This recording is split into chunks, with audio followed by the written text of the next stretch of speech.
only got your license in November. Yeah, like that November. Like literally just, I know I'm pointing. The way you Not point November. that November.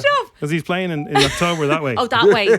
Yeah. Dublin's F104. It is the Strawberry Alarm Clock, and in studio is comedy. Well, you don't like to use the word legend, but you are a legend. No, you can. Yeah, if you really want to, I'll take you. Comedy legend John Bishop. He's back. We've been doing gigs already all around Ireland, but you're coming back to do an even bigger one.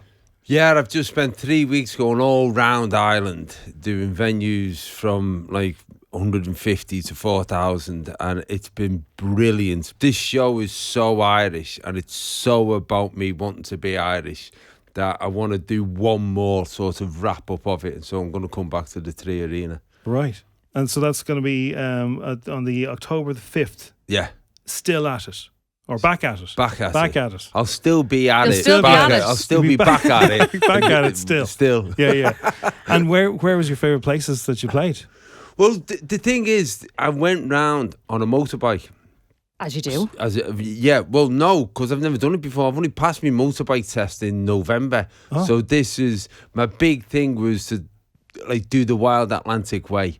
And which, to be honest with you, I didn't even know what it was. It just sounded cool, didn't it? Yeah, so cool. when I looked on the map and thought, if I'm going to ride a motorbike through Ireland, so we plotted the gigs along the Wild Atlantic Way. So that's why I ended up in places I've never heard of, like Belmullet. Yeah. Belmullet. Couldn't even tell you where that is, to be perfectly honest. Well, no. When you say we, was it a gang? No, it's just me. When I say we, me and the audience, and my tour manager. No, but so you did the solo. You rode the bike solo. You didn't have a pals with you or anything? No, no stabilisers, nothing. Whoa! No, I rode it. This is what I mean. It was a whole sort of new experience. I got to Killarney, and there was a bike festival. Right. The big bike festival in Killarney, where they have thousands of bikes going through the town. They got me to lead the bike fest, and I got to go with one of the lads on a ride there around the Ring of Kerry. But that was the only time I rode with anyone else. And you only got your license in November. Yeah, like that November. Like literally just, I know I'm pointing. The way you Not point that that November. Because he's playing in October that way. Oh, that way. Yeah. And we hear you were doing loads of adventuring. What, like I saw on your Instagram, what's coast steering? Well, coasteering is where you basically act like you've just been a pirate who's crashed his ship and you've got to try and get out the water. You basically hang on to the sort of the coast, and you steer your way along the coast. I'm making this up, to be honest with you. I don't know why it's called that. But It looks cool. But somebody said, why didn't you come and have a go at it? Because we were up in Donegal and the coastline's fantastic. So it's basically getting in a wetsuit, putting a helmet on, and getting an inflatable jacket. Life jacket, yeah. And just jumping in and out the waves, and then climbing back up the rocks and jumping back in. It's daft. When you try and sell it like that, it's ridiculous. If you look on the Instagram, you see how much fun it is. It does look like good crack. It was a great laugh. It was absolute, but knackering.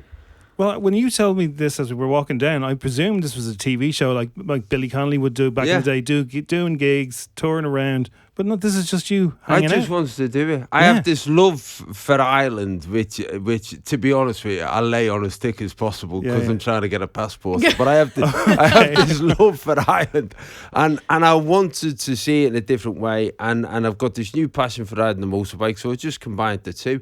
And I got asked whether I could do it for telly, and I got asked 3 or 4 times, and I just kept saying no, because as soon as you do that, someone gets involved. Yeah. And then they'd say, oh, look, you're going past, I don't know, you're going through Wexford, we found a fellow who does basket weaving with his feet, do you want to go meet him?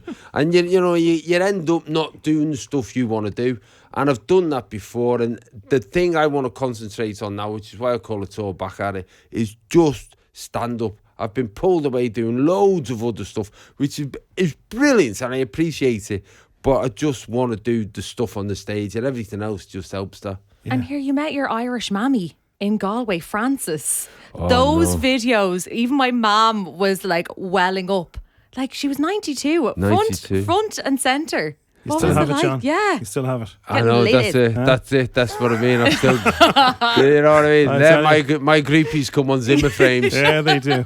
Yeah, she was lovely. I mean, it's a lovely. You know what? It's a compliment when you have that, and you'll have people in their 80s and 90s coming to your gigs, and also teenagers. There's something that you can't really work out why it should be like that. Because to be honest with you, I don't advertise in Saga or anything. I don't aim for that demographic.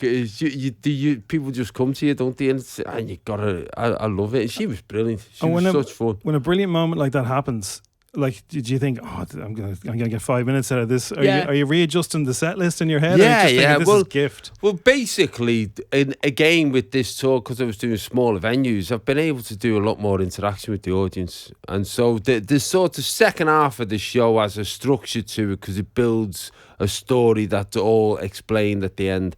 But that's the second half. The first half is going on and messing about with the audience. It's great. It's great. And are all the shows that you were doing there, was that basically you just trying out material then for the 3 Arena gig? No, or just going around what's happened is I came over with this sort of kind of show in place, and it's evolved and it's grown, and because people haven't been able to get tickets for them, people are asking, and it just seems to me that this is such. Honestly, I can't tell you. This is so Irish. It is so. I'm virtually coming on as a walking, talking shamrock. I'm like, it's like river dance in comedy. Excellent. And because it will resonate so much with the Irish audience, and has done. That's why I want to carry. Because it's the fact that I've found out my own Irish heritage. Right, and so you've been everywhere around the country, right? So if you had to live here, if you had to move or get a holiday home. Where's looking good to you? We've had the conversation. Right, where? Me and my wife had the conversation because she said, I'm sick of you being the biggest plastic paddy ever. She said, if you want to, let's have a look at living there. So I said, really, really? And then we looked at the weather. Oh yeah. And we decided our love would not last that amount of damp. Yeah. But we were then. Wicklow was a consideration. I love it around Wexford. Yes, but the places that I hadn't really known before, like Donegal. Yeah, I love Donegal and Kerry. Yeah, I mean Kerry's like a film set. Yeah, it is. Yeah. It's like that's what Ireland is in all the adverts. Yeah. Wait, have you been to Inishbofin? No. Oh my God. Okay. So Stick it on that's the like lift. literally, I'm kind of like, that's one of my home Where's from home. Inishbofin? It's off Galway and it's tiny. So there's only like a population of like 140. There's 3 pubs. Everyone knows everybody. Yet next time you're west, you have to go to Inishbofin and tell them. Is it an island? It's a little island. It's a half an hour on the ferry. It's brilliant. And if you were knocking around, If you're starting up the they bike wouldn't now, know what to. Yeah, there you go. Bring the bike across from. There you go, John. Write it down. Yeah. Well, I'll tell you what, I'll do the 3 Arena if I can get a gig in Inishbofin. Oh, here. Yes. Here. think so. 100%. They would have As you. a follow-on. Yeah, for 10 people. There you go. In the back of the pub. That'd be class. I'd go. Well, look, tickets are on sale now. It's 3 Arena, Saturday the 5th of October. John Bishop is back at it. It's been great to see you again. Yeah, no, thanks for having me. Get the holiday home. Yes. No, listen, it's more than a holiday home. It's Right. a spiritual home. Oh, man. Where you go on holiday. Yeah. Well, there you go. It's only across the water. Well, look, it's great to see you. Thanks so much for coming in. I'm John Bishop, and you're listening to me telling you that you're listening to FM 104 and you're listening to the Strawberry Alarm Clock with JimJim, Crossy and Zeinab.